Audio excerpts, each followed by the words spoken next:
The following is a Claibs online production. Well, there it is, folks. The new logo, or should we say crest, for our professional soccer team, the St. Louis City. And who better to talk about not only the logo, crest, but all the soccer terms that we're going to need to know leading up to 2023 than Sir Soccer himself.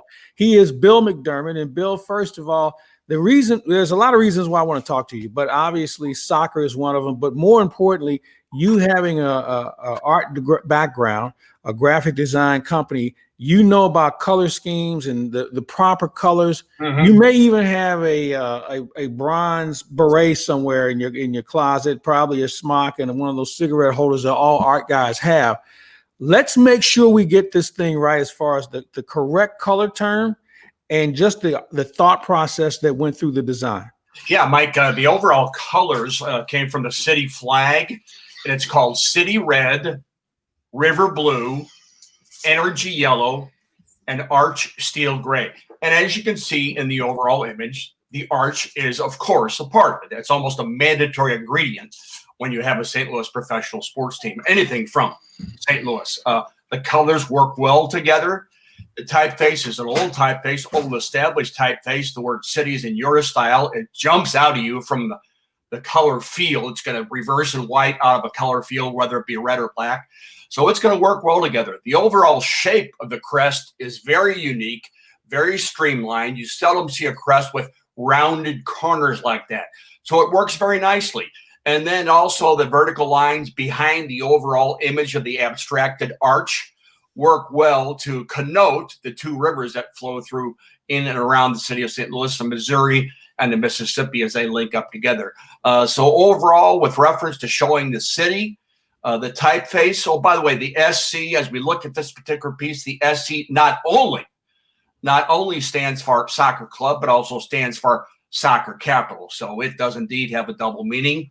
The two lines lining up together, the vertical lines adjacent to the arch, are the Missouri and the Mississippi. And again, as I mentioned, the overall shape of the crest is very unique. The very top of the crest itself also more or less simulates the curvature of the arch. So a lot of things in a small package here, all of which line up to say not just St. Louis City, but I think the city of St. Louis. A job well done, I think. Well, also this is going to be great when you can put this on your sport jacket when you go to Norwood Hills and sit around the bar with your crest on your sport jacket. It would go well with a navy blue blazer, I would think. Positively, and you put that white holding rule around the overall image, Mike, and then it'll really jump off the Brioni navy blue. Yeah, you will be the talk of the town in Norwood after this. I can just see you now strolling in. Now does this go with a cigar holder or a cigarette holder, or will you just have a nice little cigar when you? No, but I may indeed have that beret and smock and a color palette, blending some cerulean blue with rhodamine as I pass along the way. Yeah, that could work nicely as well. I think you will certainly be the talk of the town. But I love the way the thought process went into the history of St. Louis, and it has a great feel for it. And I think if you want to look at something all-inclusive, I don't think they could have hit a better or bigger home run or a big goal. Let's just use a big kick here for how this thing came up. And a good point, Mike, because that's a very good point that you do indeed bring up about the overall creation, the making, the design of a logo. You have to borrow from the past somewhat, also look to the future, obviously, which this piece does. So it accomplishes both. But it also talks about just St. Louis City and what it has done and what it's going to continue to do to rejuvenate and re-energize downtown West, if you will. I think we've talked about this before. It is unprecedented what this team has done with reference to one big item. And that is, Mike, in one downtown area. This is nowhere else in the league. In one downtown singular area, you have your stadium, your offices, and your training facility located in that same downtown area. This league began in 1996, and that has not been accomplished anyplace else with any of the other teams. Bill McDermott, Sir Soccer, is our guest. And Bill, when you talk about being a forerunner to what soccer is going to be in St. Louis. When we think about the history of soccer, and one of the neat things, soccer capital. This was probably the first and foremost capital for soccer, not only on an amateur level, but when you think about soccer on the professional level, going back to the Stars and having the great Pelé here in St. Louis playing at Busch Stadium, the history is rich in St. Louis. And let's even go further back about the club teams and all the guys who played at St. Louis U and the guys who were part of the 48 and 52 Olympic teams. It has a lot to do with the city of St. Louis, and it's continued to spawn west and certainly go across the river as well. That soccer capital, that term means a lot to a lot of people who've watched this thing grow from back in the 40s and on.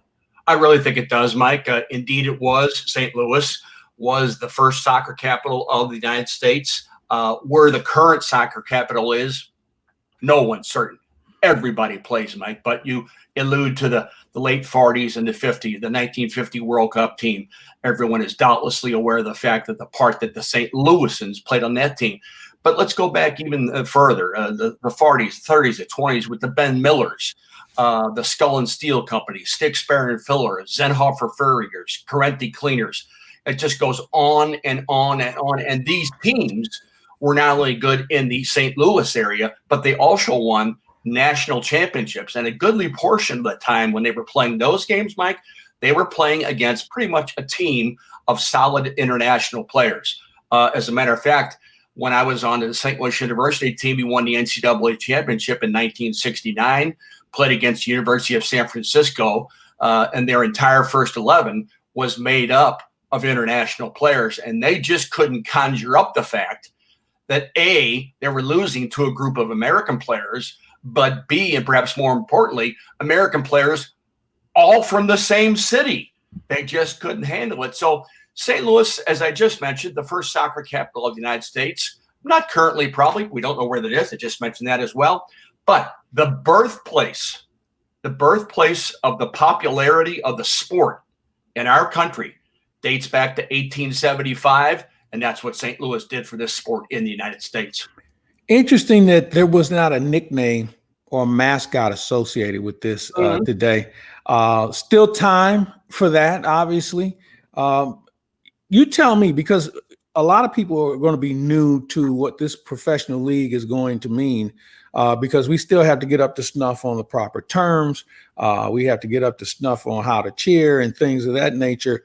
So when do you think we'll have a mascot, if at all, and a team nickname? I mean, that's something that comes down the road. I think so, Mike. One's not quite sure right now.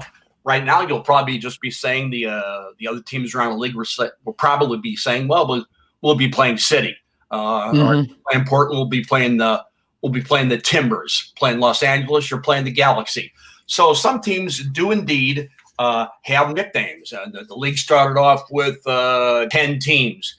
And that range from, believe it or not, this one, Mike, the Kansas City Whiz to the Dallas Burn to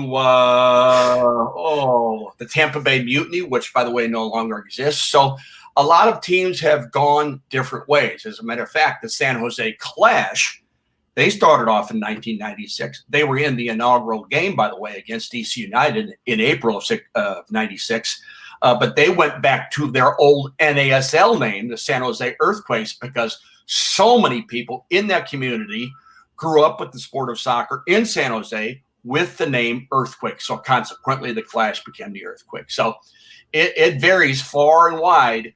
But this team is going to begin. It was going to begin in 2022, but now 2023 because of the pandemic going on, which Carolyn Kendall Betts and Jim Cavanaugh have said, well, that gives us even more time to get this 100% accurate and right. And as Don Garber said, the commissioner of the league, when he suggested that you wait a year, you have to have the proper time for a proper launch date. And this, again, where it's going to be downtown, Mike, downtown West, it's going to totally re-energize and be a focal point for downtown St. Louis. One of the neat things in this era of virtual presentations, I thought today was as cool or as up-to-date, state-of-the-art as we've seen in St. Louis when it comes to a virtual event.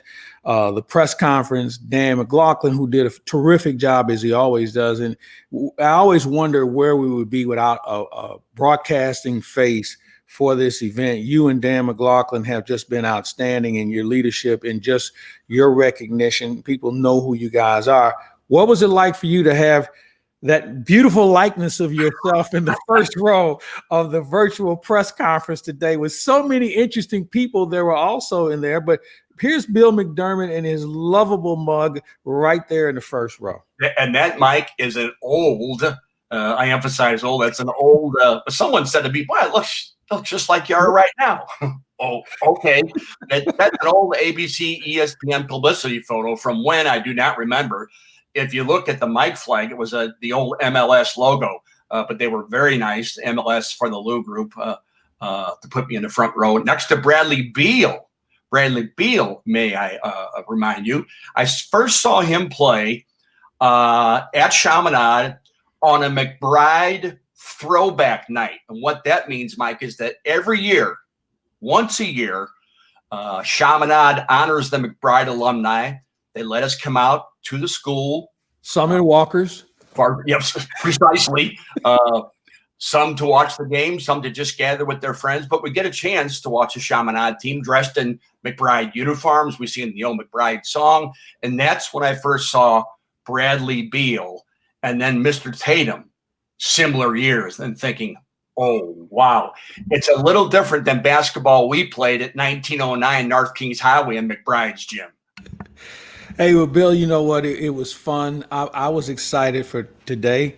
I know a lot of other St. Louisans were, especially during this time of COVID, where we've had to make some alterations in our lives and how we follow sports. But I thought this was a great shot in the arm today for St. Louis, certainly soccer fans and future soccer fans who are going to get on board with this.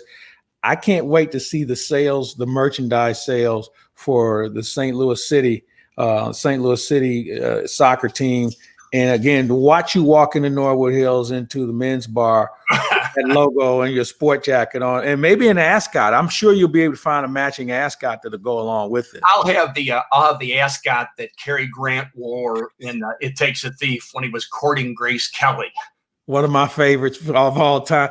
Between that and maybe we can see you in something similar in North by Northwest as well. Two of the all-time great Cary Grant flicks. He was just a cool cat. Positively. You know what, Mike, one of the things that is going to really grace our city when the stadium's finally finished is the fact that not just the MLS team will be playing there, but now you have a legitimate venue, a definite bona fide venue where you can possibly host CONCACAF World Cup qualifying games. Now, consequently, now you're not just on a local or national level, you get to be on an international level when teams are vying for the World Cup and trying to get into the World Cup, and you're hosting one of the games in your city.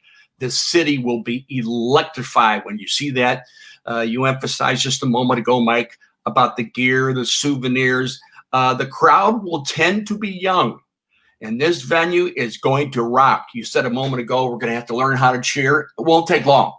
It won't take long. The venue itself will be well below street level. Consequently, all the noise, all the sound will stay within. And again, I emphasize that downtown area with everything being in one central location is absolutely unprecedented and real key to the future success of this team. Sir Soccer, Bill McDermott, we thank you, sir, for shedding some light on a great day in St. Louis. There it is, folks. St. Louis City SC is the name of the team. There is your logo, and I'm sure it'll be selling like hotcakes to find things associated with this. And what a better way to kick it off to have Sir Soccer as part of what we do here at claibsonline.com. Sir Soccer, thank you so much for your time today, and I'm looking forward to watching this thing continue to grow and seeing your smiling mug in front of it, as well as seeing your logo on everything you have in your home. Including your grandkids, I'm sure. So we'll keep an eye out for that as well. We thank your wife for getting us set up today. Yeah, thank you, Mike. Thank you very much. It's fun being with you. And as always, I'll see you either at an event or probably at Norwood. Either one works for me. Okay. He's Sir Soccer, Bill McDermott. I'm Mike Claiborne. We thank everybody for watching today on claibsonline.com. From early mornings to late nights, behind the scenes, and on the front lines, your neighbors are busy creating a better tomorrow. And we're accelerating progress, from upgrading natural gas mains in Quincy to expanding substation capacity in Mount Vernon. Reliable power communities can depend on. Ameren, Illinois. Energy at work. Jimmy, what are you doing? Hey, Danny, I'm celebrating. Baseball's back and mortgage rates are in the twos. That means you have to go to Ryan Kelly, thehomeloanexpert.com.